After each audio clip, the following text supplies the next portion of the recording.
பிரகதீஸ்வரர் கோயில், அதன் வரலாற்றை கூறுகிறோம் கேளுங்கள். பிரகதீஸ்வர் என்பது ஒரு தமிழ் பெயரே அல்ல, அது ஒரு சமஸ்கிருத பெயர். தமிழ் கோவிலுக்கு எப்படி சமஸ்கிருத பெயர் வந்தது தெரியுமா? பிரகா என்பது சமஸ்கிருதத்தில் மிகப்பெரிய என்றும், ஈஸ்வரா என்பது சிவனையும் குறிக்கும். 17 மற்றும் 18ஆம் நூற்றாண்டுகளில் மராத்திய மன்னர்கள் தஞ்சையை ஆண்ட காலத்தில்தான் இந்த பெயர் வந்தது.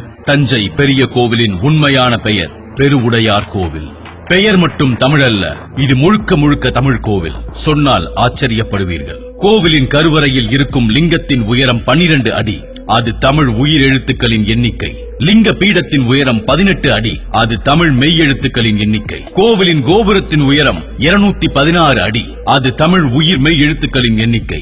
கருவறையின் லிங்கத்திற்கும் வெளியே இருக்கும் நந்திக்கும் நடுவே இருக்கும் தொலைவு 247 அடி, அது தமிழின் மொத்த எழுத்துக்களின் எண்ணிக்கை. இந்த கோவில் கட்டுமான பணிக்காக மொத்தம் 5000 யானைகள் பயன்படுத்தப்பட்டுள்ளது. 30 வருடமாக கட்டிய இந்த கோவிலில் தலைமை சிற்பியின் பெயர் முதல் தண்ணீர் கொடுத்த சிறுவன் பெயர் வரை அனைவரின் பெயரையும் இங்கே கல்வெட்டில் பொறித்து வைத்துள்ளனர். கோவிலின் உச்சியில் உள்ள 80 டன் கல்லை தரையில் இருந்து கோபுரத்திற்கு எடுத்துச் செல்ல மட்டும் 5 வருடங்கள் ஆகியுள்ளது.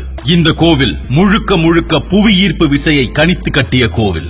ஒரே கல்லில் அமைக்கப்பட்டுள்ள இக்கோவிலின் நந்தி இந்தியாவிலேயே 2வது மிகப்பெரிய நந்தி. இந்த கோவில் கிரானைட் கற்களால் கட்டிய கோவில். ஆனால் சுற்று வட்டாரத்தில் 60 கிலோமீட்டருக்கு கிரானைட் மலைகளே கிடையாது.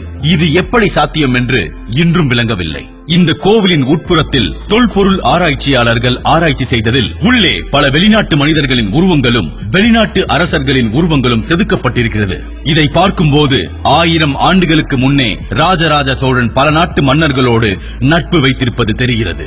தமிழனாய் பிறந்த ஒவ்வொருவரும் சென்று பார்க்க வேண்டிய கோவில் தஞ்சை பெரிய கோவில். ராஜராஜ சோழன் நடந்த அந்த இடத்தில் நாமும் நடந்து உணர்ச்சி பொங்குவோம். கட்டிடக்கலையில் ஓர் அற்புதம் இக்கோவில் என யுனெஸ்கோவிற்கு தெரிந்த உண்மை ஏன் நம் நாட்டிற்கு தெரியவில்லை? தாஜ்மஹாலை உலக அதிசயத்திற்கு அனுப்ப தெரிந்த நம் நாட்டிற்கு அதைவிட 1000 மடங்கு அதிசயம் நிறைந்த நம் தஞ்சை பெரிய கோவிலை ஏன் உலக அதிசயத்திற்கு முன்மொழியவில்லை? கட்டப்பட்டுக் கொண்டிருக்கும் போதே சாய்ந்த பீசா கோபுரம் உலக அதிசயமாம். மோசமான கட்டிடக்கலையெல்லாம் அதிசயமாக இருக்கும் போது கட்டி 1000 ஆண்டுகள் மேலாகியும் 1 டிகிரி அளவு கூட அசையாத நம் தஞ்சை பெரிய கோவில் ஏன் இன்னும் உலக அதிசயமாக அறிவிக்க முன்மொழியவில்லை? அகமும் புறமும் போற்றிய மரத் தமிழனின் மிச்சமடா நாம். தமிழையும் தமிழ் கலைநயத்தையும் போற்றி பாதுகாப்போம்.